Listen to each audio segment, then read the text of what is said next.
welcome to Mysterious Goings On. This is Alex Greenwood, or if you want to get fancy, J. Alexander Greenwood, and I am your host. And this is a podcast about genre fiction and writing and indie fiction and, frankly, whatever the hell I want it to be about. And this is chapter 22.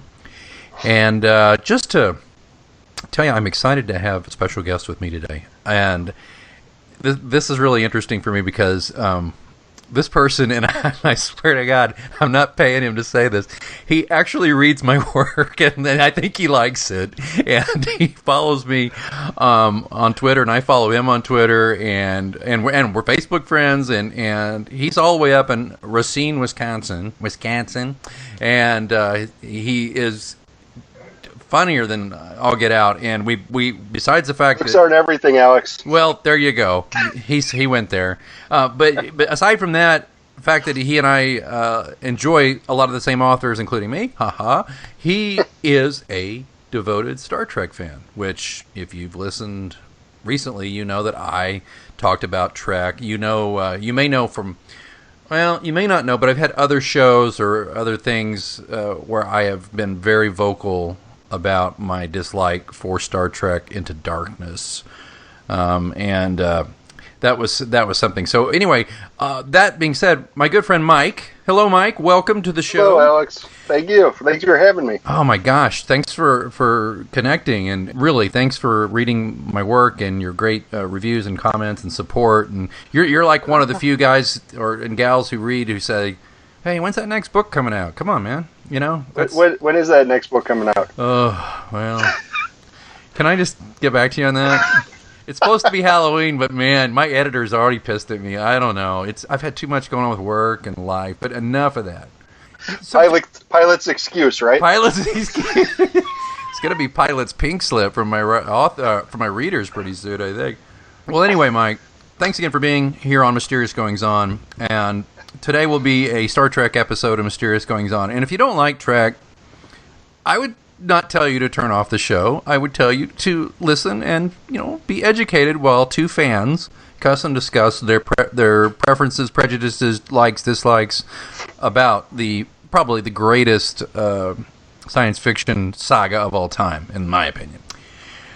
So let me ask you, Mike, where does this put you with Star Trek? When did you become a fan? What's your Star Trek story? Well, I can remember as a kid, Alex, Saturday afternoons it was on, and my dad would always seem to turn it on. So it was this original series, and I would, watch along. I don't know if I had much of an opinion. I guess I kind of liked it because it was always neat to watch. But for me, it really was the movies, especially starting, I'd say, with Wrath of Khan. That, I know we would go to the theater and see it, Wrath of Khan, Search for Spock, Voyage Home, Final Frontier. Sadly not final. And that's really what got me into it. And then I know, the Next Generation was coming out, and I was excited, and I watched the first episode, and I thought it was terrible. I thought it was terrible, and I like, okay, I don't need to be a part of that. And it wasn't until I went away to college. One of the guys on my floor was a huge Star Trek fan. He'd always watched Star Trek Next Generation, and he got me back into it. And that was in the latter seasons, say 5, 6, 7. Get off my bridge. Really which good. Were much better. Yeah. And so then I dove in, and as luck would have it, it would be on like 3 times a day, different. So I'd get 3 new episodes, new to me, a day. Plus I was watching the new ones on the weekends when they came out in syndication, and I loved it. And even going back to watch some of the initial ones wasn't so bad, knowing that they were just finding their footing. Big time. Yeah, and then obviously Deep Space Nine came along, and I was into that. Oh man! And Voyager, I was into that. I watched it, or maybe I should say I watched it. I don't know how into it I was. Not the greatest of the shows, and Enterprise had its moments as well. Season 4 and of Enterprise. What was going on then? Well, refresh me. It was like the whole Xindi arc was ending, and they had Was that the last season? Yeah, final season. Okay. Do you remember? Okay, and they had the one where they tied in with the Defiant from the original series. Pretty good. Pretty good. The Mirror Universe. And the thing is, I love Scott Bakula. So I mean, he was a great choice for the show. Yeah. I think here's the thing with that, and I guess with the new movies for me too. To me, Star Trek is always about kind of moving forward. Mm-hmm. And that was moving backwards, which was like, okay. Well, and then the new movies too. I mean, was I'd rather see something further out in the timeline than going back. A progression. Well, then you might not like the new series, from what I understand. However, yeah. I mean, at least I think they're going to do it like Fargo or American Horror Story, right? That's my understanding too. So every season will be different. And Brian Fuller is excellent. He has he worked on I think he worked on Next Gen or Deep Space Nine at one point. And he's done some other shows that are pretty quality. But they also got Nicholas Meyer. No, that's all I had to hear, buddy. That's all. Yeah. That's what I was like. Okay, I'm in. What I'm worried about with the new show is though, they're airing the first episode on CBS, and then it's going to their new the internet, and I think that's kind of sucky. Yeah, because you don't. Here's something else you have to pay for. What I say about that though is the same thing I say about the new stuff. Bad Star Trek's better than no Star Trek at all. Unavailable Star Trek is better than nothing. Than not having anything. If I got to work for it, fine, I'll do it. I'm a fan. I should also mention, I also read the dang books. They put out books every month. I pretty much read all of the Next Generation, Deep Space Nine, Voyager, Enterprise, all those books. Wow. I lost. It's not that I don't like them. I just my reading time is so diminished. I used to read the books back in the day, but nowadays I feel guilty if I'm reading. I feel like I should be writing. But when you said what was it? Something you said. But when the new show, Nicholas Meyer, by the way, folks, directed Star Trek 2. He wrote Star Trek 4. He basically wrote Star Trek 2 and didn't get a credit. And he also was directed Star Trek 6. Which is one of my personal favorites. 6. Me too. He saved Star Trek, folks, because after Star Trek: The Motionless Picture, they got one more chance. They cut the budget, and then they took a chance on a guy who basically was a novelist. Did you ever read the 7% Solution? His Sherlock Holmes. No, I have not. It's so good. He's really a good writer. So they gave him a shot to direct Khan, and he knocked it out of the park. The guy just has it. So I guess I'm getting ahead of myself, but that's a good thing. So now I understand, because you and I are pretty similar. Is that I remember the first time I watched TOS, the original series, I was probably 4 or 5 years old, and my dad had it on, and I was entranced by it, and I grew up on it. And like, I'm not embarrassed to say that Spock, Kirk, Scotty, McCoy, they became like my friends. I watched that show any chance I got, and I'm very, very protective of that. Because it's my childhood. It's part of my childhood. Yeah. And I know some people think, oh, isn't that precious? And I'm like, I feel bad for people. It's okay if you don't like Star Trek, but I feel bad for people if they don't have something like it that they treasure, that they would defend. But anyway, that's just me, and I'm a sentimental person, I guess. But so let's go down the road here, and we don't have to stick to it. But why don't we just let's go down the road? Now, I'm a little older than you. But I remember, yes, you are. Yes, yes, you are. I agree. Yes, everyone would agree. I remember seeing Star Trek: The Motion Picture, and just with bated breath and just excitement. And I would have been, let's see, when did that come? Was that 79? Something like that? I believe so. So I was not even into my teens yet. I was still pretty young, but I went and saw it with my family, and I remember my older brother brought a date with the family, which, one, that's not a date movie at any stretch of the imagination. Two, you were there with your whole family. Yeah, so I feel bad for him on that. But I thought it looked beautiful, directed by Robert Wise. Great cinematography. It was great seeing the old crew again, but obviously, I mean, it's no shock. It was a little confusing, a little muddled, a little disappointing. What about you? Yeah. What did you think? I don't know when I first saw that, but yeah. I mean, especially, I mean, guess when that came out, I would have been 5. Yeah. So I didn't see that first. That wasn't the first Star Trek movie I saw. And when I did see it, it was odd because it really, if you look at all the original series movies, that one definitely stands out just in tone as well as just the look of the movie. I mean, they really, the look for the movie is solidified with Wrath of Khan. So, you know, you got your pastels, your tight shirts, and yeah, I don't know. It started out as an attempt to get the show back on, like Phase 2. Star Trek Phase 2. So, I mean, so maybe that's part of the reason it didn't quite. And it suffered I don't know. from Roddenberry writing it. Let's face it, the guy created it, but he tended to recycle things quite a bit. Yeah. Yeah. Not that I know of anybody who does that thing. And it lacked, I think, the humor that would come with Wrath of Khan and go forward. I don't know. It was. I mean, it's not terrible. No.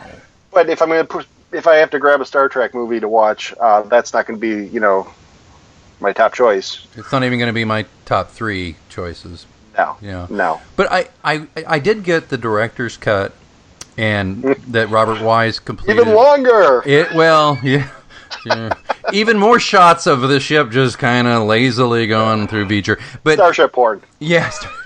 And it's like 4 minutes when they first. But people make fun now of that because when they first see the Enterprise, the refitted Enterprise in dry dock, and people now laugh about that. It's 4 minutes of just like people jerking off over the Enterprise. But what you got to remember is. It had been a 10-year drought since anybody had seen any real... Well, they'd seen the animated series, but since they'd seen any real Trek, and everybody was dying to see that grand, great lady, the Enterprise. So that's right, and they never really... You never really had any of those shots on the original show. It was always the model, shooting through space. Right. So this was like giving you a gorgeous look at everything. It was loving, and the way... And at the end when, it's kind of funny. It's like the shuttle pod, inserts into the Enterprise, and then Scotty, looks at Captain Kirk, and Admiral Kirk says thank you, and Admiral Kirk was on behalf of all fandom saying thank you, and because we wanted to see her again. This is Absolutely. What she looks like, and frankly, my favorite it's tied. It's tied for favorite design of the Enterprise for me. I love that version with the sleeker nacelles and the more swept. Although in space, why you need to be sleek, I don't know. Who cares? It's beautiful. Well, if they had a big box, they'd be the Borg. So that's true. And there was some talk of it being like a dreadnought and being kind of ugly, but it didn't happen. Thank goodness. But that movie, they kind of borrowed from. A couple of episodes previously and some tired themes. So anyway, it was, I think, a good introduction. It blew out the box office, but Paramount was basically after that saying, okay, great box office, critically, we'll give you another shot, but we're going to cut the budget. Like, was it like a quarter or a third of the budget or something? That I do not... something like that. I do not know. And they came up with... I didn't know there would be a quiz, Alex. I study up, man. When you're with the old guy, No, but I think they did cut the budget, but the thing was... I would imagine so. And they had all those shots, all those special effects shots that ILM had done, and they had... But one thing Nicholas Meyer did is he didn't like the uniforms, and he also said, I'm going to make this more like a naval vessel. Mm-hmm. And you start seeing all these touches he applied to it that made it seem more like a little more militaristic.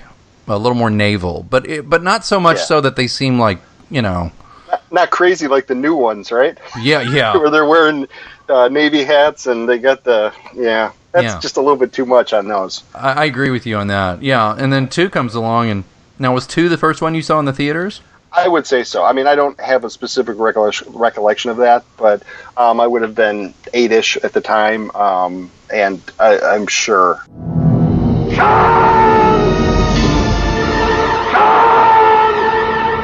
I was there, and then even I've seen this movie so many times it's ridiculous, I mean, I couldn't even count. I mean, I could quote so much. And this one's generally considered the best. I agree.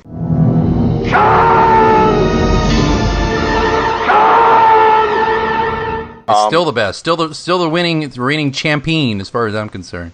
Yeah. I'll chase him round the moons of Nibia and round the Antares maelstrom and round perdition's flames before I give him up. I can't argue against that necessarily. I have, six holds. I don't know why 6 is so watchable to me, but and it does so many things that I like. But we'll get to 6. We will, but Ricardo Montalban, From hell's heart, I stab at thee. For hate's sake, I spit my last breath at thee. Buff Ricardo Montalban did no scenes with William Shatner at all in the entire shooting, and it was all pieced together, and it looks like they are,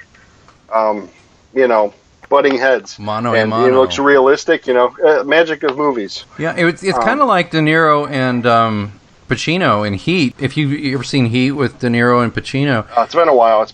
It's a great movie, but they're in a scene together, but they're never in the same scene. There's cutaways to them, and some have speculated they didn't actually play the scene off each other, which I don't think is true. 7 years in Folsom. In the hole for 3. McNeil before that. McNeil is tough as they say. You looking to become a penologist? You looking to go back? I chase down some crews, guys just looking to fuck up, get busted back. That you? You must have worked some dipshit crews. I worked all kinds.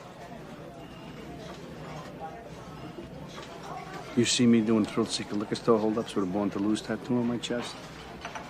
No, I do not. Right. I am never going back. Then don't take down scores. I do what I do best. I take scores. You do what you do best, trying to stop guys like me. So you never wanted a regular type life?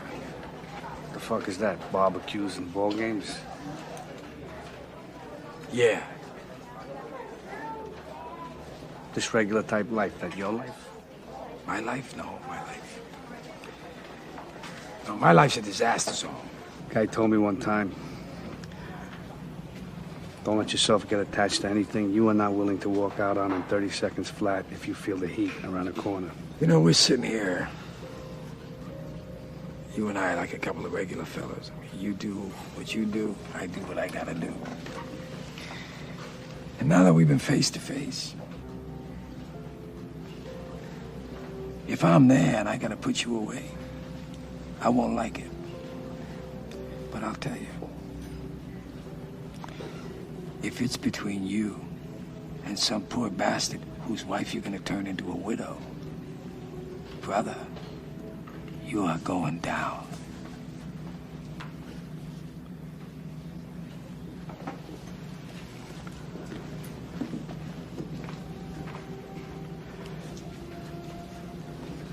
There's a flip side to that coin.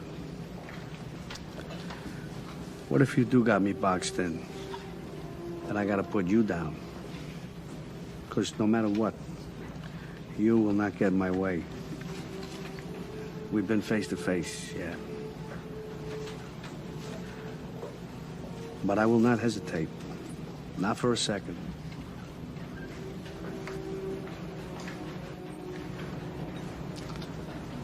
Maybe that's the way it'll be.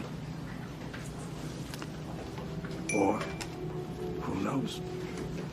Well, maybe we'll never see each other again. But you make a great point, and it's almost a shame he didn't get in Khan's face, but it worked tremendously well. It's like, it took me years to figure out, wait a minute, Kirk and Khan never even actually shared the same air in this thing. Right. But and of course that one too, in Wrath of Khan, Leonard Nimoy came back, but only if he could be killed. Right. He was like, well, look, and that got out, so they killed him off in the beginning of the movie for the Kobayashi Maru. And everybody was like, whew, guess that's all done. That's it. That's all, no problem. Nothing going to happen to him now. All right. Well, one of the best lines in all Star Trek, you have been and always shall be my friend. Yeah. I don't know about you. I blubbered. I was a kid. I cried.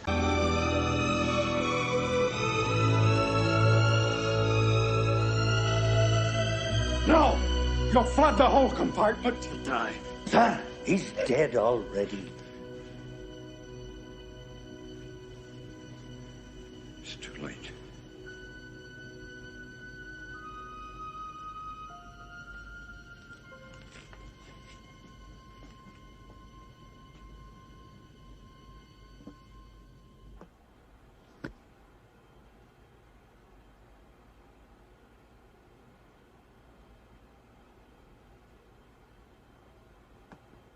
Spock! Ship. Out of danger. Yes. Don't grieve, Admiral. It is logical. The needs of the many outweigh The needs of the few. or the one.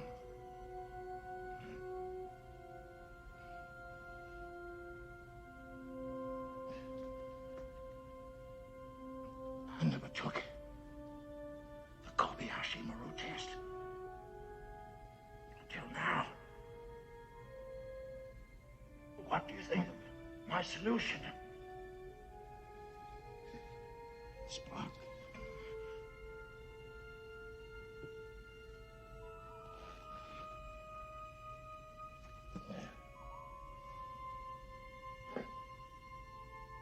I have been, and always shall be, your friend.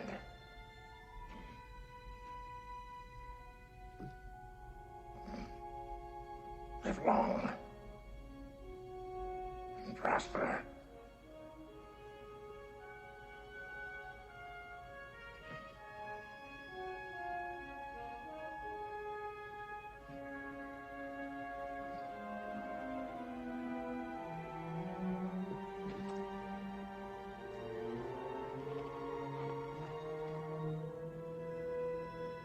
No. Oh my gosh! I've tried very I hard. don't not to remember make ever notice. crying. Oh. I've been accused of not having emotions, but Not me. I didn't blubber, but I was all, that kind of thing, and I was Yeah. like, oh man, Spock. I have a question. Let me ask you, as a fellow fan, and I don't think I've ever asked this or heard this, because you hear a lot of if you pay attention, like some of the backstage chatter, how half of them hate Shatner and all that, and whatever, who cares? He's probably earned a lot of that. Who cares? yeah. But like Walter Koenig and George Takei, there's almost like a kind of a bitterness, like they don't get a lot to do. But I'm sitting there watching Khan, I'm going, wait a minute, Koenig, Chekhov, you got a very prominent role in this movie. You're the first officer of the Reliant. Koenig has all these scenes, and what I wondered was this: if you're a true Trekker, you know that Chekhov technically never met Khan. Unless Right. you make the assumption he was below decks and he was off duty. Yeah. But Sulu did. So why didn't that switch? Why wasn't Sulu, who was a lieutenant in the original series, and Chekhov was an ensign, why wasn't Sulu promoted up and a first officer rather than Chekhov? And wouldn't Chekhov be taking his turn teaching at the academy instead of... I know, it's a really nth degree question. But you ever thought of that? No, I guess I never really have. Yeah, see, that's how granular I get. I sit there watching. Yeah, no, that is a good point, and why didn't Takei get the meteor roll out of that? I just wonder about that. maybe because he was Russian. The character was Russian, and it's always. 80s were a big U.S. versus Russia and Cold War kind of thing. You think they wanted to highlight the Russian more? Maybe just that everybody's getting along. in the future, and I don't know. I that's just a guess. I really don't. I just always wondered. I don't know. They could have went either way. You're absolutely right, though. Yeah. But at the same time, Takei will get his time in Star Trek 6. He gets then some. The center chair. He gets a ship. Yeah, he gets the center chair. That's fair. That's fair to say. Well, I think 2 fires on all cylinders. Absolutely. I think the New York Times film critic at the time, Pauline Kael, said that's more like it was the first line of her review after that, and I think we all thought that. So yeah, and we can always go back. But so then it led to Spock. Of course, spoiler alert. Hey, really? You're going to kill him. You got to bring him back, right? Well, there you go. Well, all of a sudden they're making all this money, and from what Nimoy really seemed to have softened before the end of his life, because every interview or everything I read, he was like, I didn't want to die necessarily. I just thought that if the show was done making movies after that one, I wanted a spectacular death scene. And then when got it. And so they called him and they said, Lenny, buddy, we're going to make another movie. We need you back. And I don't remember how he said. I don't know if his agent suggested or who, but he just like, yeah, okay, if you're going to do this, tell him you want to direct. Direct it, right. Of course, Shatner had a most favored nations clause, so that meant that eventually he'd get to direct. But we'll get to that in a minute. And that's kind of fair, I guess. Those two were the... Yeah. I'd argue the three, DeForest Kelley as well. I think they were the show. I don't think you lose any of those. You could you could lose a Chekhov, you could lose a Sulu, you can lose a Uhura and still make a Star Trek movie. I don't think you could lose Scotty, my friend. I love Scotty. I had the action I love him too, but I'm saying, without one of the big three... The Holy Trinity. You got a problem. Well, yeah. Yes, you'd have an issue. And D. Kelly had no interest in directing stuff, and he actually, too, all the trivia just flies out of me. I believe that they negotiated that Shatner and Nimoy both went to the producers for 6 and made sure that DeForest Kelley got $1 million for Star Trek 6, by the way. He never got paid that much in his life. Nice. It was because, he was quite ill by that point, too. Yeah, and he always seemed like such a nice guy, a likable guy. Not a bad word ever said. I mean, maybe he was a dick. I don't know, but he always came across as McCoy. He was the real McCoy. Nice, maybe crotchety a little bit, but you know what? So what? Well, everything, and he was a poet. Did you ever read any of his poetry or hear him recite? No, not at all. You really owe it to yourself to YouTube DeForest Kelley poetry and see him reading. I wasn't told there would be homework, Alex. I'm just telling you. First a quiz, now homework. Now homework. Isn't this terrible? See, we finally start talking, and I'm just like, all right, now you need to do this. You need to do this. No, okay. So 3, I think, by the way, is underrated. I think it's a great film. Yeah, I like it. I mean, it's 2, 3, and 4 is basically a trilogy. I mean, you can't be done. Get rid of any of them. It's one big long story. Yeah, no, it's enjoyable, and I believe that was Christopher Lloyd as Krug. And the blowing up of the Enterprise, that was a big deal. I can remember those commercials airing on TV and be like, what? I mean, how did Jim from Taxi, Alex? I mean, when I saw that, I was like, oh, gee, because I love Taxi. And I was just like, Reverend Jim is... But you know what? He did a decent job. Did a great job. He spoke in Klingon the whole movie. Oh, well, Edward James Olmos was offered that role first. Really? Yeah, he couldn't make it work. He would have been all right. He would have been a little more menacing, probably, but Lloyd definitely held his ground. And do you remember that when the Klingon officer was supposed to just disable the Grissom, and he destroyed it, and he said lucky shot, and Christopher Lloyd's crew just blows the shit out of him, and then the next time he fires, so I don't even remember the line. Anyway, there was it was really well played, right? And they also, it seems like and of course Kirstie Alley decided not to come back as Saavik. Got Robin Curtis. You got Robin Curtis, who is when I think of Saavik, I think of Robin Curtis. I don't think of Kirstie Alley. She's weird to me. Robin Curtis is Saavik to me, and she's and she plays it differently. And nothing against Kirstie Alley, but to me, Robin Curtis is Saavik. She had the role longer, but Alley. See, I know this little bit of trivia. One reason Kirstie Alley played the part a little more emotionally is because Saavik initially was supposed to be like Valeris in Star Trek 6. She was supposed to be half Vulcan and half Romulan.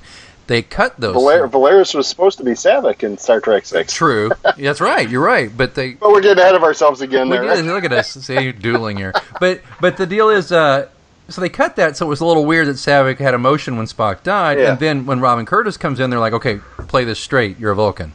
Mm-hmm. And she clearly did. And she's good at playing it straight, but the criticism you hear of this poor actress is, she's dull, she has no sex appeal, but it's like, no, they told her to play it like a Vulcan. She was absolutely fine. Yeah. No complaints with her. No, me either. And she went on to do other roles in the Star Trek canon as well. She's under some makeup in a couple of the succeeding series. I don't remember which one. Okay. But yeah, destroying the Enterprise, which is an emotional moment for any fan, and beautifully done the way they did it. And I'll never forget the bridge blowing up. Then they used styrofoam to do that. When styrofoam melts, it makes that crispy effect. Yeah. Pretty interesting effect. But I loved, we're getting ahead of that, but I loved the whole first part of the film where, Spock's Katra is in McCoy's head, and that's so well done, and DeForest Kelley plays it just right. Absolutely. And then when they break him out of jail, they do the jailbreak, and Shatner, holds up the Spock live along your prosperous. Goes, how many figures am I holding up? And I'll never forget it. McCoy, that's not very damn funny. I mean, it's just great. And by the way, if you read in any of my books, there's one of them, I don't remember which, that line verbatim is stolen in there somewhere where he says, that's not very damn funny, because I love that line so much. God, that's funny. So, yeah. All I can say is thank God they were able to get Spock off the planet before at about the same age that he died at. Otherwise, I don't know how they would have continued. It was very fortunate. Yeah, he was aged. His body had aged just to the right moment. Just perfect. Wow. It is amazing. Then again, when Nimoy's directing, he made sure it all worked just fine. Oh my gosh, Mike! You know what? I think we're going to need more time. So tell you what, will you come back and do one more bit with us? I suppose you could twist my arm. All right. That sounds good. All right. Until next time, follow Mike on Twitter at where? At Zoofster, ZOOFSTER. Right. And you can find me at @A_Greenwood or Mysterious Goings On. The mothership is at pilotscross.com, or go to Facebook, and I am at John Pilot Mysteries on Facebook. Just Google that or search that on Facebook. Do that or voodoo you do. Reviews on iTunes are a big help. Thanks so much for reading the John Pilot Mysteries. And thank you so much for this. And tune in next time, and we'll have Mike back, and we'll talk a little bit more about some of our favorite Star Trek movies. If you're not a Trekker and you're just struggling through this, well, just listen anyway. It's good for you, okay? It's audio medicine, right? All right. Until next time, I'm J. Alexander Greenwood. He's Mike from Racine, and I hope you will keep reading.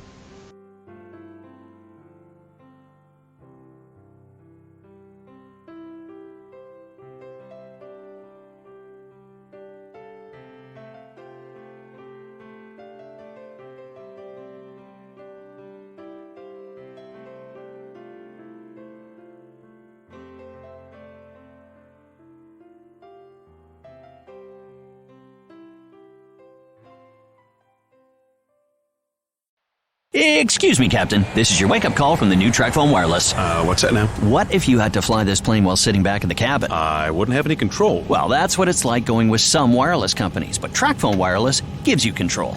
Get unlimited talk and text on America's best 4G LTE network starting at $20 a month, no contract. Plus, unlimited carryover data with active service. That's cool, but how'd you get in my cockpit?